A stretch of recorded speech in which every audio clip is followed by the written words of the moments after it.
सभी स्टूडेंट हैं, आप सभी स्टूडेंट के लिए बहुत बड़ी अपडेट खुशखबरी न्यूज़ निकल कर आ रहा है कि छत्तीसगढ़ में अमीन पटवारी के 288 पदों पर सबसे बड़ी भर्ती निकल कर आ रहा है। और आप सभी स्टूडेंट को बताना चाहता हूं कि अमीन पटवारी का भर्ती जो होना है वो आपका जो है सीधी भर्ती होना है। अमीन पटवारी का भर्ती जो है आप लोगों को बताना चाहता हूँ जल संसाधन विभाग के अंतर्गत जो है आता है। इस वीडियो में आप सभी को मैं बताऊँगा कि किस तरह से हम जो है अमीन पटवारी बन सकते हैं। अमीन पटवारी भर्ती परीक्षा एग्ज़ाम की प्रिपरेशन आपको किस तरह से करना है, कौन कौन से बुक्स आपको जो है पढ़ाई करना है जिससे जो है आप अमीन पटवारी भर्ती परीक्षा एग्ज़ाम को क्वालिफाई कर सके। साथ ही आप लोगों को बताऊंगा कि अमीन पटवारी के 288 पदों के लिए आपको आवेदन कब करना है, आवेदन करने की प्रारंभिक तिथि क्या है और आवेदन करने के लास्ट डेट क्या है। साथ ही आप सभी को बताऊँगा कि अमीन पटवारी के 288 पदों के लिए शैक्षणिक योग्यता क्या है, आयु सीमा क्या है, एज लिमिट में कितना रिलैक्सेशन कौन से कैटेगरी वाले स्टूडेंट को मिलेगा, चयन प्रक्रिया किस तरह से होगा, सिलेबस और एग्ज़ाम पैटर्न है क्या होता है, अमीन पटवारी भर्ती परीक्षा में किस तरह से प्रश्न पूछे जाते हैं, कौन कौन सब्जेक्ट से आपके एग्जाम से प्रश्न आएंगे। और साथ ही बताऊंगा कि प्रत्येक प्रश्न कितने मार्क्स के होते हैं, निगेटिव मार्किंग किस तरह से होता है और आपको निगेटिव मार्किंग से किस तरह से बचना है, किस तरह से आपको जो है आंसर सॉल्व करना होता है। क्योंकि आप ऐसे काफ़ी स्टूडेंट होंगे जो सही भी क्वेश्चन को टिक कर देते हैं, लेकिन ऐसा करने पर आपका सिलेक्शन नहीं हो पाएगा। तो आप लोगों के लिए बहुत बड़ी खुशखबरी अपडेट निकल कर आ रहा है कि अमीन पटवारी के 288 पदों पर सबसे बड़ी भर्ती आप लोगों के लिए निकला है। तो सबसे पहले हम सभी को बताना चाहता हूँ अमीन पटवारी भर्ती परीक्षा के शैक्षणिक योग्यता के बारे में। तो इसके एजुकेशन क्वालिफिकेशन योग्यता की बात करें तो आपका 12वीं पास है। 12वीं आपका जो है माध्यमिक शिक्षा मंडल रायपुर आपका जो है बोर्ड से होना चाहिए। इसके साथ ही बात करें क्वालिफिकेशन की तो इसके लिए आपका 1 वर्ष का कंप्यूटर में आपका जो है डिप्लोमा होना बहुत ही ज़्यादा ज़रूरी है। 1 वर्ष का डिप्लोमा यानी कि सर्टिफिकेट कोर्स कम से कम कंप्यूटर का आपके पास होना चाहिए। अगर आपने DCA किया हो, PGDCA किया हो, कोपा किया हो या फिर BCA या फिर आपने कंप्यूटर साइंस किया फिर भी चलेगा। किसी में से इतने में से पांचों में से किसी एक सब्जेक्ट में, चाहे DCA, PGDCA, ITI, COPA, BCA, DCA यदि आपने किया है तो यह कोर्स चल जाएगा। वहीं एज लिमिट की बात करें आयु सीमा की तो मिनिमम इसके लिए आपका ये जो है 18 वर्ष जो है होना चाहिए। 1 जनवरी से आपका एज उम्र 18 वर्ष और मैक्सिमम की बात करें तो 40 वर्ष होना चाहिए। कैटेगरी वाइज छूट की बात करें तो यहाँ पर जो SC और ST कैटेगरी वाले स्टूडेंट रहते हैं उनको जो है 5 वर्ष का आयु सीमा में छूट दिया जाता है। और जो BC कैटेगरी वाले स्टूडेंट हैं उनको जो है आयु सीमा में 3 वर्ष का रिलैक्सेशन मिलता है। यदि आप OBC कैटेगरी वाले स्टूडेंट हैं तो यदि आप 43 वर्ष के हैं फिर भी आप इसके लिए एलिजिबल हैं, आप जो है आसानी से आवेदन कर पाएंगे। चयन प्रक्रिया की बात करें तो अमीन पटवारी भर्ती परीक्षा का जो सिलेक्शन होना है वो आपका जो है सीधी भर्ती होगा। सिर्फ आपको एग्ज़ाम क्वालिफाई करना है, एग्ज़ाम में बहुत अच्छे से मार्क्स लाना है, उसके बाद आपका सिलेक्शन हो जाएगा। वहीं सिलेबस और एग्ज़ाम पैटर्न की बात करें तो आप लोगों को बताना चाहता हूँ कि अमीन पटवारी भर्ती परीक्षा में 150 प्रश्न जो है पूछे जाते हैं। प्रत्येक प्रश्न जो है आपका 1 अंक का होगा और इसमें निगेटिव मार्किंग होता है। अमीन पटवारी भर्ती परीक्षा में आपका 1/4 होता है, यानी कि 4 प्रश्न यदि आपने गलत किया तो उसके साथ आपका 1 नंबर और कट जाएगा, यानी 4 प्रश्न गलत करने पर 5 नंबर कट जाएगा। अब बात कर लेते हैं कि अमीन पटवारी आप जो है किस तरह से बनेंगे, प्रिपरेशन कैसे करना है, कौन कौन से बुक पढ़ना है। तो अमीन पटवारी बनने के लिए आपको बहुत अच्छे से मार्क्स लाना होगा। मैं आप लोगों को पूरा कैटेगरी वाइज में बताऊंगा कि general category, OBC, SC, ST सभी कैटेगरी वाले स्टूडेंट को कितना मार्क्स लाना चाहिए जिससे उनका सिलेक्शन जो है हो जाए और वो छत्तीसगढ़ में अमीन पटवारी आप जो है बन सकते हैं। सिलेबस और एग्ज़ाम पैटर्न क्या रहेगा, कौन कौन से सब्जेक्ट से कितने नंबर के प्रश्न आएंगे, सभी डिटेल्स इस वीडियो में आप सभी को मिलेगा। वही बात करें सिलेबस की तो हिंदी से आपके एग्ज़ाम्स में 10 अंकों का 10 प्रश्न जो है पूछे जाते हैं। हिंदी में आपका पूरा व्याकरण आएगा। इंग्लिश की बात करें तो इंग्लिश से भी आपके एग्ज़ाम्स में 10 अंकों का प्रश्न जो है पूछे जाते हैं। कंप्यूटर संबंधी सामान्य ज्ञान से 20 अंकों का 20 प्रश्न आएगा। गणित से आपके एग्ज़ाम्स में 30 अंकों का 30 प्रश्न आएगा। सामान्य मानसिक योग्यता जनरल मेंटल एबिलिटी से एग्ज़ाम्स में 15 मार्क्स के क्वेश्चन जो है पूछे जाते हैं। वहीं सामान्य ज्ञान की बात करें तो इससे 35 मार्क्स के क्वेश्चन आपके एग्ज़ाम्स में आएंगे। फिर समसामयिक घटनाक्रम यानी कि करंट अफेयर से 15 नंबर के क्वेश्चन आएंगे।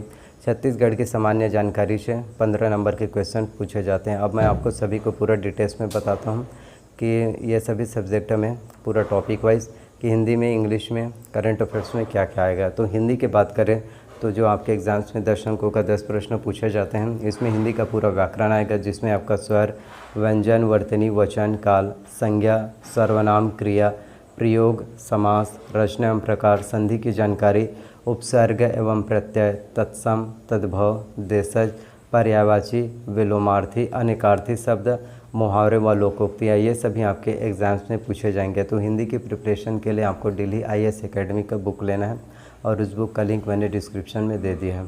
उसके बाद बात कर लेते हैं इंग्लिश के। तो इंग्लिश से भी आपके एग्ज़ाम्स में 10 अंकों का 10 प्रश्न आता है। तो इंग्लिश में आपका पूरा ग्रामर आएगा, जिसमें noun, pronoun, tense, voice, conjunction, modals, degree, question tag, article, preposition, narration, antonyms, synonyms. Antonyms आपका विलोम, सिनॉनमेंस पर्यायवाची, one word substitution, proverb, verb, adjective, ये सभी आपके एग्ज़ाम्स में पूछे जाते हैं। तो इंग्लिश के एग्ज़ाम की प्रिपरेशन करने के लिए आपको जो है इसेंशियल इंग्लिश रश्मि सी दिशा पब्लिकेशन के आपको जो है लेना है, जिससे आपके एग्ज़ाम की प्रिपरेशन जो है बहुत अच्छे से हो जाएगा और आप इंग्लिश में सभी जानकारी आपको अच्छे से मिल जाएगा। तो इसके लिए आपको इसेंशियल इंग्लिश रश्मि सी दिशा पब्लिकेशन के आपको लेना है।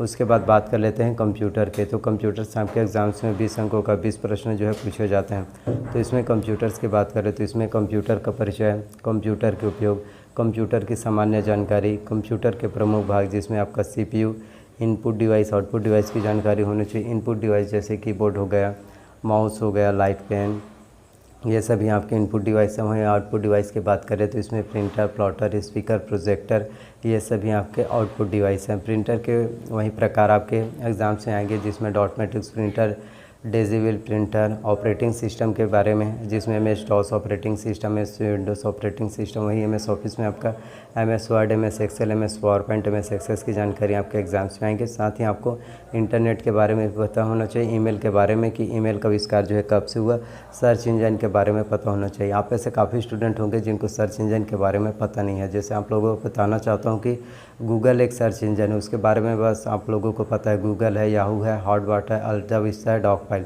ये सभी आपके सर्च इंजन है। वहीं वेब ब्राउज़र की बात करें तो इसमें गूगल क्रोम हो गया, मोजिला फायरफॉक्स है, इंटरनेट एक्सप्लोरर, ये सभी आपके वेब ब्राउज़र हैं। शॉर्टकट की इसके बारे में भी आपको पता होना चाहिए। जैसे कंट्रोल प्रेस करने पर सिलेक्ट हो जाता है, कंट्रोल-C कॉपी, कंट्रोल-V पेस्ट, कंट्रोल-J जस्टिफाई। वही फुल फॉर्म्स के बारे में भी आप लोगों को पता होना चाहिए, जैसे HTML hypertext markup language, URL uniform resource locator, PPP यानी कि point to point protocol, CD compact disc, DVD digital versatile disc. तो फुल फॉर्म्स की भी नॉलेज आपको रखना है, जैसे UPS यूनिट पावर सप्लाई। साथ ही आप लोगों को लाइनेक्स यूनिक्स के बारे में पता होना चाहिए। वहीं बात कर लेते हैं मैथ्स की। तो मैथ्स से आपके एग्ज़ाम्स में परिमेय, अपरिमेय संख्याओं को वर्ग, घन, गुणनखंड, वर्गमूल, घनमूल तथा घातांक नियम, महत्तम समापवर्तक तथा लघुत्तम समापवर्तक, बीजगणित, बेलन, शंकु, घन, घनाभ, औसत, चाल, समय तथा दूरी से संबंधित आपके एग्जाम्स में क्वेश्चन पूछे जाएंगे। तो मैथ्स की तैयारी के लिए आपको जो है डॉक्टर RS अग्रवाल का वस्तुनिष्ठ अंकगणित लेना है, जिससे आपके मैथ्स की प्रिपरेशन बहुत अच्छे से हो जाएगा। और मैथ्स अगर आपको नहीं आता तो आप आसानी से मैथ्स जो है सीख सकते हैं। उसके बाद बात कर लेते हैं तार्किक वस्तुनिष्ठ अंकगणित, जिसमें आपका रीजनिंग। तो रीजनिंग का क्वेश्चन देकर आप ऐसे काफ़ी स्टूडेंट बहुत ज़्यादा परेशान और घबरा जाते हैं कि रीजनिंग का क्वेश्चन हमसे कैसे सॉल्व हो पाएगा। तो रीजनिंग के एग्ज़ाम के प्रिपरेशन के लिए जो है आपको अरिहंत का मास्टर रीजनिंग लेना है, जिसमें वर्बल, नॉन वर्बल, एनालिटिकल सभी जानकारी जो है रीजनिंग का बहुत अच्छे से बारीकी से दिया रहता है। अब बात कर लेते हैं कंप्यूटर्स के। तो इसके लिए आपको जो है कौन से बुक्स आपको लेना चाहिए। तो इसके लिए आपको परीक्षा मंथन, कंप्यूटर एक परिचय, ये इस नाम से एक बुक आता है, उस बुक को आपको लेना है। और इसका भी लिंक मैंने डिस्क्रिप्शन में दे दिया है, जहाँ से आप आसानी से कंप्यूटर के बारे में सीख सकते हैं। यदि आपको कंप्यूटर के बारे में कुछ भी नॉलेज नहीं है, आप बेसिक से स्टार्ट करना चाहते हैं, बेसिक से लेकर एडवांस लेवल तक, तो आपको सभी जानकारी जो है मिल जाएगा।